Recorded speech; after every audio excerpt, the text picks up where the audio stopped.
So ayan, good morning mga ka-warriors. Welcome po kayo muli sa aking YouTube channel. So mga ka-warriors, nandito na naman tayo sa sagingan, sa kubo natin. So ayan, yung ating blinag nung una, itong sisiw rin. Ayan, so nandiyan ang mga sisiw na palaki natin sila ng ayos. Ayan, healthy. So dito natin sa kubo pinalaki.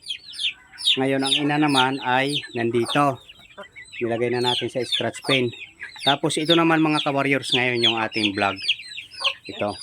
So, ang ginawa natin, lahat ng ating mga sisiw na maliliit, ayan, mga D-old at saka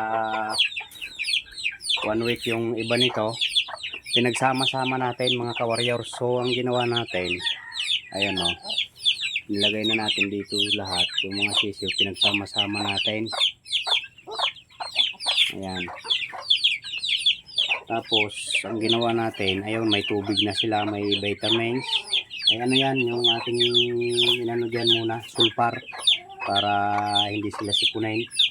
Ayan, tapos yung ating isang tubigan, nilagay natin ng patuka. Ayan, para anli sila, anli tuka sila mga ka-warriors.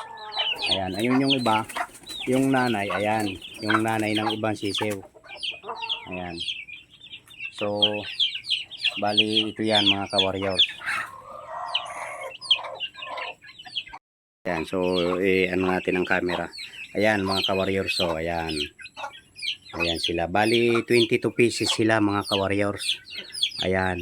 Sana mapalaki din na ulit natin sila nang hindi tamaan ng bulutong kasi wala tayong turok sa bulutong. Ayan. Tingnan nyo to mga ka-warriors, so walang bulutong yan. Ayan. Sa ganong edad dapat puro bulutong na yan. Kaya ito, ganun din yan mga ka-warriors. Sana mapalaki natin ng ayos. Ayan, manlito ka sila mga ka-warriors. Okay. Ayan, iba-ibang laki nila. Kasi hindi magkakasabayan pinisa. Kasi puro inahin lang ang nagpapisa niyan, hindi incubator. Okay. So malinis yan, nilinisan natin yung area nila. Diyan na sila hanggang sa kanilang paglaki ulit.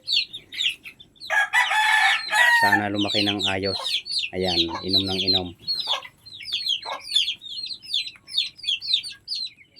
So ayan mga ka-warriors, maraming salamat mga ka-warriors sa panonood.